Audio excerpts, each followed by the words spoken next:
I think its next speaker is ready. Then the last speaker is Mr.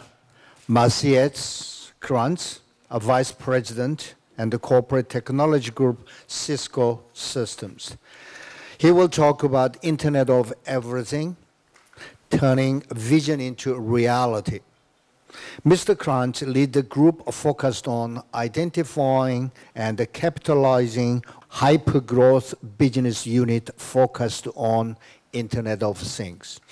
As general manager, the Connected Industry Group, he built a 250 million business from the ground in 18 months, and relentlessly evangelized the IoT opportunity across Cisco and the market, resulting in Internet of Everything becoming a major priority for the company. Please welcome Mr. Kranz with big hand. I think, first of all, he will show a movie. Is correct? Okay.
Internet of Everything. What we're about to experience over the next 10 years will have an unprecedented impact on how we conduct our jobs, our businesses, and our lives. Again, my name is Maciej Kranz, and I'm really honored to be here. And if you were to take two messages from the next 30 minutes, these two messages are: Internet of Everything will have a greater impact on the world economy than the original internet had over the 20 years. And I know it's a tall order. And the second message, Internet of Everything is not just a great vision, it's not the future, it is here and now. But let's step back and look at the last 20 years. We recently celebrated the 20th anniversary of the commercial internet. And if you, some of you are old enough to remember, if you go back to the early 1990s, we started the commercial internet with just basic connectivity, with email, with browsing, with search. Then in the late 90s, we moved into doing business on the net. How many of you still remember using your credit card for the first time to buy something on the net, right? I still remember it was a pretty interesting experience. Then over the last 7 to 10 years, we went through the immersive experiences when the terms like actually entered our vocabulary, when we started focusing on mobile. And I don't know about you, but my wife actually tells me that when I come home, I need to put this device down and start talking to the kids. But we addicted to this, right? When we started moving to the cloud, where 80% of all the applications are now cloud ready, and where video became 60% of all the internet traffic. But in the process, the number of connected devices has really skyrocketed. From 1 million devices in the early 1990s, 1 million PCs, to 1 billion laptops and PCs in the late 90s, to 12 billion devices, smartphones, tablets, PCs, laptops, in 2010. But the amazing thing is, as you heard from the previous speakers, that this is just the beginning. We're now entering the phase of internet, which we call Internet of Everything. And you often hear different terms, Internet of Things, Internet of Everything. So let me give you my definition of these terms. Internet of Things is about connecting devices. But connectivity is just the beginning. On top of this connectivity, we actually connect also people, process, and data to build solutions, to build applications, to change the world. And as Dr. Wang mentioned, over the next 5 years, 50 billion devices will get connected. But unlike the previous 20 years, when we connected smartphones and PCs and tablets, what you're already hearing from us and from the industry is that there will be different devices that will be connected to the networks. In 3 years, every new car will be connected. Smart buildings, homes, things within the homes, refineries, assembly lines, all of these things are getting connected. But probably more importantly than just the basic connectivity is that we expect over the next 10 years, $19 trillion, that's a lot of money, $19 trillion to get generated by this connectivity, by either increasing revenues or profits.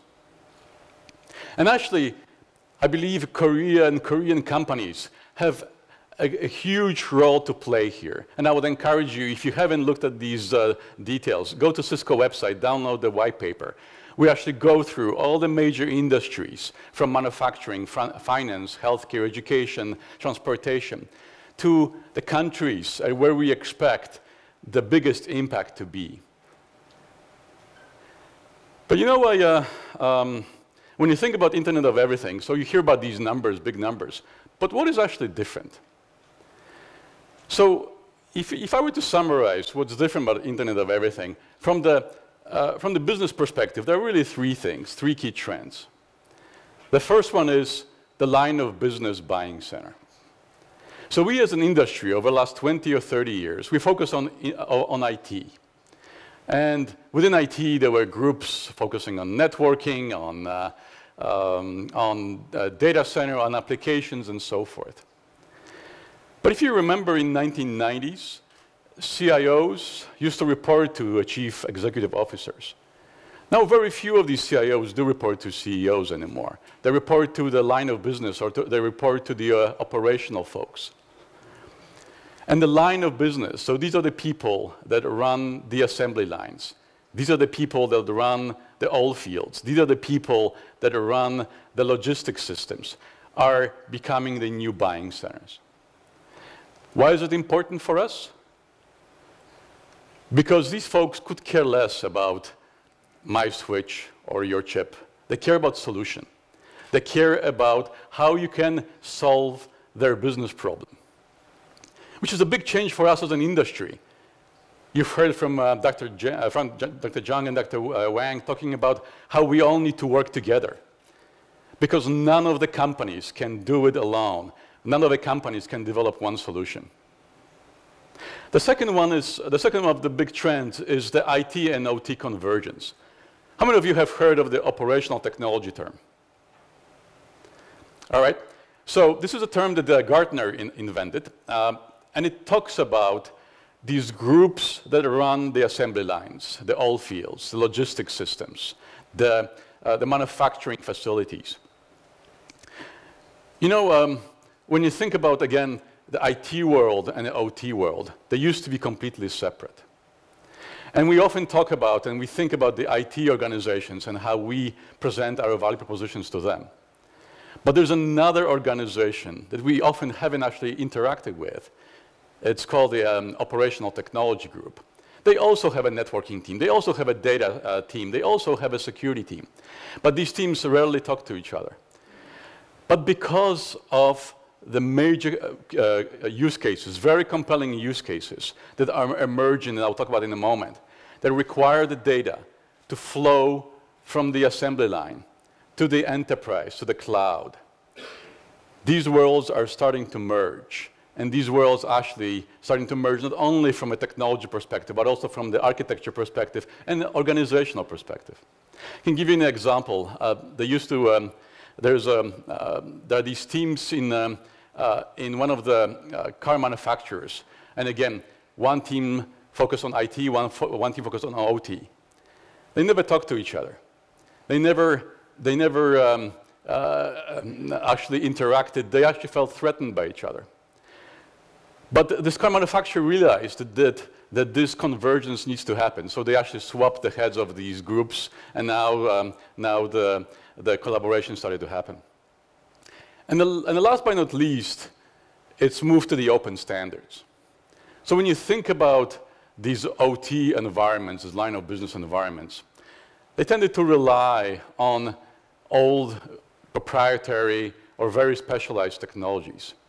But now we started to see the movement from these specialized technologies into open standards, into IP, into the open standards that we all know from the IT side of the world. These same standards are now being adopted on the OT side. So these three things, open standards, OT and IT convergence, and line of business as a new buying center, are the new trends that are defining the Internet of Everything. You know, last year I traveled 300,000 miles. And it's not that I enjoy getting on the plane and people actually recognizing me. But I thought it was really important for us to look at all the major industries and start looking at the common themes and common trends. Because if Internet of Everything is about developing custom solutions, one customer or one industry at a time, it will be very challenging for all of us. When you heard about the previous speeches, it's all about scale. It's all about how we build the billion of devices. So we have to actually develop these use cases that go across the industries. And at the end of the day, I came up with 4 different areas of focus. And they actually build on one another. Real-time, scale, analytics, and security. So let me give you some examples. Real-time. Being able to look at all the assembly lines that you have around the world and monitor them remotely for security, for consistency, is actually a big deal. Being able to determine, okay, the assembly line is down, how quickly I can actually fix it, how identify the problem, replace the part, and get it up and running, is very valuable.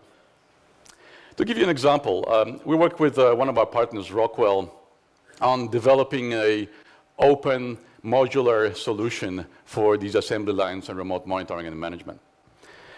One of the car companies, again, actually use this capability. And what they've done in the past, what they've done until that point, they developed these custom assembly lines, one assembly line at a time, using local know-how. So we proposed to them, let's move to the 21st century and let's build a modular architecture, IP-based architecture. And they came back to us after installation of a few of these assembly lines. And they said they actually reduced the cost of building an assembly line by 20% and increased the uptime by 75,000 hours on average. And when you think about it, for car manufacturer, cost and uptime is everything, right? If we think about us not getting, let's say, connectivity on this device for 5 minutes, we can probably survive. But if the assembly line goes down for 5 minutes, it costs the car company money.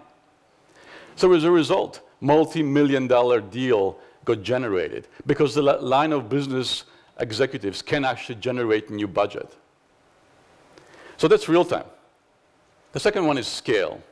And Dr. Wang actually used the example of predictive context. So here's another example. A logistics company that operates, let's say, 100,000 trucks around the world. They installed a system when they installed around 70 sensors around the truck that measure all kinds of capabilities, from tire pressure to elements in the engine. So when, let's say, one of the elements in the engine gets hot, they know from past experience that they have 3 to 5 days to fix it. So this is actually very valuable information for them. And when you think about the truck, it effectively becomes a mobile data center, when a lot of local processing. But this kind of alert, hey, the element in the engine is getting hot, this kind of alert needs to be sent to the global logistics center immediately, so that this company can actually schedule this truck to go to the shop and get it fixed. Why is it important? Why is it valuable? And it's not only that the cost of a hassle of just fixing the truck when it gets stuck in the middle of delivery, but every time the truck gets stuck, it actually creates a logistics hassle and a havoc for their logistics system, because now they will have to bring in another truck, unload the packages, put the packages on a new truck, potentially miss the delivery times. Again, it's a business value that matters. Now let's look at analytics, and we've talked about analytics in the previous discussions as well. But let me give you another example. Oil rig. On average, an oil rig generates 5 terabits of data per minute. So all the sensors around the rig generate 5 terabits of data per minute. That's today. In a few years, this number will go up to 20 terabits of data per minute. So when you think about the traditional model of internet, which is, let's take all the data from the sensors and from the devices, move them to the cloud, analyze them in the cloud, and then send the response back. Well, in this case, we actually can't implement that model, right? Because when you think about the oil rigs, they're sitting in the middle of the ocean, in the middle of a desert. You can't pull fiber to all of these devices and pull the data to the analytics in the cloud. So we came up with a new model. We call it fog, which is basically distributed cloud. So think about cloud and the fog. If you live in the Bay Area, you can relate to it, because we actually have a lot of foggy days in San Francisco.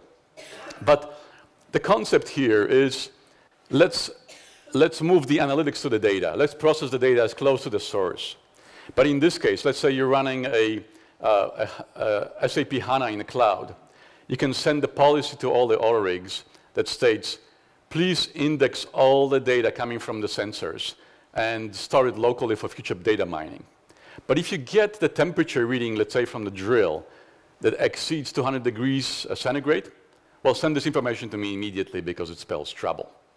So you can build a policy-based infrastructure that actually, again, is very valuable for the oil company. And last but not least is security. And we've touched on the security as a big topic. How many of you have heard of Stuxnet? Well, those of you who haven't, please Google it. It's actually a great spy story. But the funny thing about Stuxnet is that it actually attacked a lot of the industrial facilities 3 years ago. And up to that point, these OT environments relied on the physical separation. So when you have an assembly line, the idea was, okay, because we're not connected to the internet, to the enterprise networks, we're safe. Well, until somebody took a sticky drive, plugged it into a PC, Stuxnet virus spread, and the rest was history. So when I actually met with one of the CISOs, or chief security officers, a couple of weeks ago, and my main message to this gentleman was, please extend your security architecture that you developed for the last 25 years for the IT environment to your entire environment, to the OT environment as well. So the first rule for security is, let's leverage what we've learned. Let's not reinvent the wheel. A lot of the recent attacks from Target and others could have been prevented if we actually used the tools and the architectures that we've developed so far. But that's the first step. Internet of Everything actually brings all kinds of new challenges. And Dr. Wang actually mentioned some of them. Let me give you an example of connected vehicle. As I mentioned, in 3 years, every new car will be connected. So how do we prevent somebody from hacking into the car, taking over the car, speeding it up to 150 kilometers, and you can't, as a driver, you can't do anything about it? How do we prevent somebody from planting a malware and reading all your personal information into the vehicle? How do we make sure, like Dr. Wang mentioned, is that in a vehicle-to-vehicle communication, we actually know that information coming to the car is actually coming from a car in front of us, and then we can trust that information. So we actually believe that all of these challenges need to be solved as an industry. We need to solve it as an industry, not as an individual company. And in this case, for example, we launched a year ago a grand challenge, and we invited the industry entrepreneurs and researchers to help us solve some of these problems. But let me give you one more example, which is connected vehicle, because actually, every time I talk about it, some people can relate to the oil rigs and to assembly lines, but I think all of us can relate to driving a car. And I think Seoul is not an exception. San Francisco has the same problem, which is we have a congestion problem. When you think about the typical example that we go through is we get in the car in the morning, we get stuck in traffic, we often get stuck on a red light even though there's no traffic going through. Hopefully we don't get into the accident and then we look for parking. We actually looked at these numbers and you try to quantify them. And the numbers are amazing. Just look at the stats here. 11 to 13% of all the time we spend in commute is actually wasted. And by the way, in San Francisco, I think the number is actually much higher. We quantified it that if you add up all of these hours, they amount to 90 billion hours, or 2% of global GDP. So we're wasting 2% of global GDP because we get stuck in traffic. 10 to 17% of all the fuel we use in urban commute is wasted because we get stuck on a red light, but there's no traffic going through. What a waste of time, money, and resources. And 80% of accidents are caused by driver distraction. And by the way, influence of alcohol is in the same category. And 7 to 12% of all the urban traffic is created because we look for parking. So the nice thing is that when we connect the vehicles, not only connect the vehicles to the network, but also connect the subsystems within the vehicles, we can solve a lot of these problems. So when you think about the vehicle-to-vehicle or vehicle-to-infrastructure communication, we've actually been working on these systems with the government, Department of Transportation in the US, for example, so that when you imagine that the cars are all getting connected now, they will not only communicate with each other, but they will communicate also to the intersection, to the traffic lights. And the traffic light now can start making intelligent decisions. So let's say it sees 20 cars coming in one direction, only two cars coming in a different direction. It can make a decision now, all right, I will let all these 20 cars go through and keep the other 2 cars waiting. And they can pass this traffic information to the next intersection, start creating greenways and relieving the congestion problem. Parking. We've been working with the parking companies, or companies that create the parking solutions. So when I want to go to San Francisco, I live in the South Bay. When I want to go to San Francisco, I can pick up my iPhone. I can say, all right, please reserve this parking spot for me. What's important about parking is that it is either second or third largest revenue source for the cities around the world, after all kinds of taxis. And we've demonstrated that by deploying these kind of parking solutions, the companies, the cities can actually save around 30% of cost of operating parking infrastructure. But more importantly, they, on average, increased their revenues from parking by 20%. Because now you can actually optimize the use of the parking spots. You can offer a varied pricing. So for example, if there's an event, you can charge more. If there's plenty of parking spaces available, you can charge less. Connected public transport solutions. So we've worked with one of our partners to connect 5,000 buses in one of the major cities. And so now in the logistics system, they can actually look at all the buses. They can, and they can monitor that all of them are operating at full capacity. So they can actually look at Google Earth and say, all right, it looks like all of these buses are on time, they're operating fine. Oh, there's a red dot, let me click on it. Looks like the surveillance camera in the car got disconnected, let's fix it. But it's just the beginning. You can start developing dynamic transportation systems that are focused on, all right, let's understand how many people are actually waiting in this bus stop. Maybe we need to send another bus there, right? Let's optimize the routes to understand where people actually are going.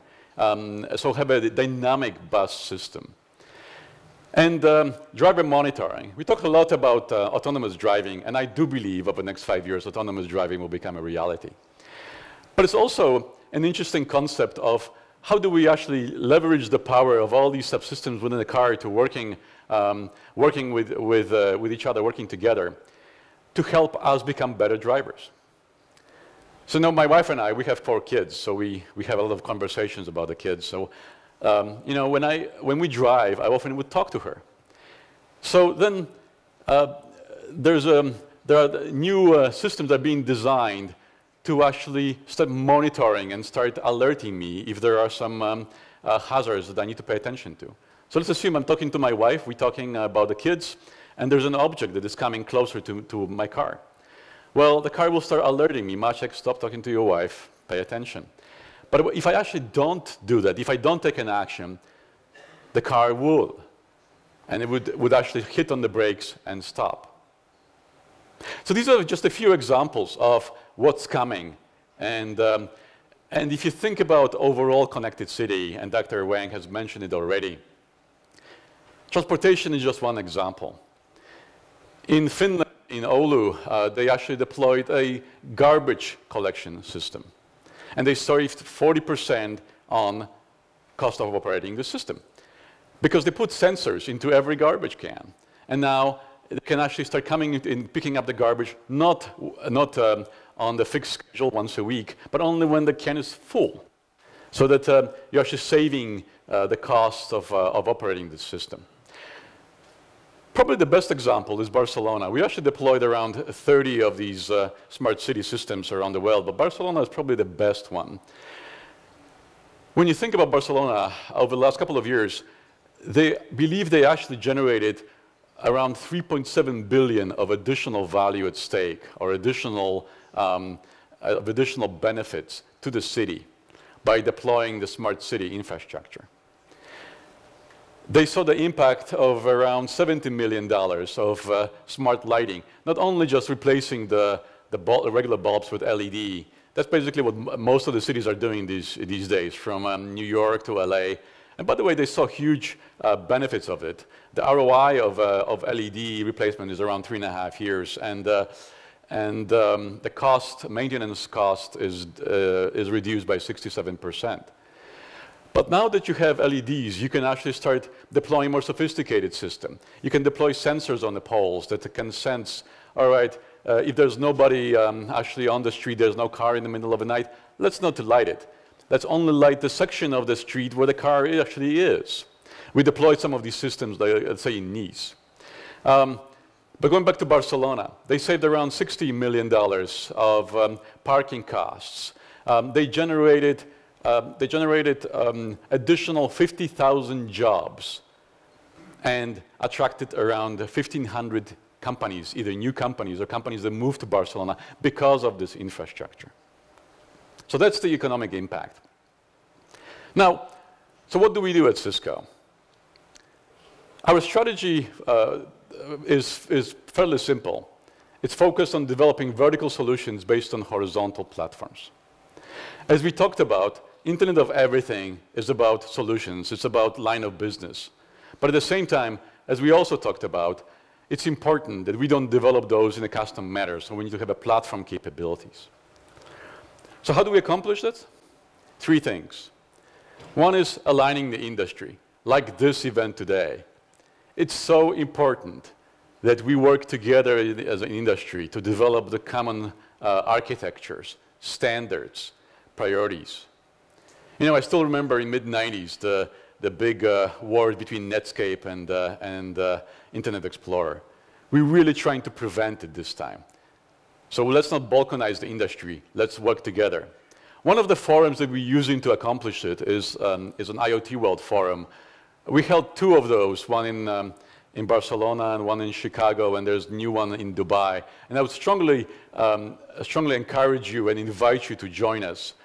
There's around 2,000 companies and cities and government officials and researchers that get gathering together every year to focus on what are the priorities, what are the standards, what are the architectures that we need to be developing together to make the Internet of Everything a reality. We've also developed things like IoT Fund, a $100 million fund that is focused on developing new technologies, encouraging startups, much more in the focusing on early phase innovations. And last but not least, innovation centers. We've announced around 7 of these innovation centers. There will be 20 of them around the globe. One of them is actually here in Songdo, focusing on manufacturing and smart cities. We spent around $1 billion internally over the last 3 years developing the Internet of Everything capabilities. Not only from a product perspective. When you think about it, if you think about the oil rig or submarine or assembly line, there are some specific requirements that need to be met so that let's say the network can operate in a minus 50 degrees environment. But also, it's focused around solutions, developing solution capabilities. You know, when you think about Cisco, our roots are in networking and switching and routing. We've been developing boxes. But now, we're transforming our company to developing solutions because that's what the line of business professionals require of us. We focus on services that are focused on vertical efforts, but also on things like security. And we actually vowed to spend an additional $1 billion over the next 2 years to drive these capabilities forward. But the third area, and I think the previous speakers actually touched on this before, which is the importance of partnerships. And we've been developing partnerships. We've been working very closely with Intel, for example, on a joint architecture. So it was actually great to see that all 3 presentations, we've actually talked about very much the same concepts, very much the same vision, very much the same architectures. That's the key. So let me just summarize. The Internet of Everything will define winners and losers in our industry. If you focus on doing business the way you used to do business over the last 20 years, if you focus on developing chipsets, developing boxes, if you focus on proprietary technologies, I actually believe you'll be one of the losers. If you start with a customer problem in mind, if you start with a solution and then drive what are the requirements from a solution into my business, what are the requirements that I need to drive to build a solution with the partners and with the partnerships that I've developed, you'll be one of the winners. So I'd like to invite you to the Club of Winners. I'd like to invite you to join us to make the Internet of Everything a reality. Thank you very much.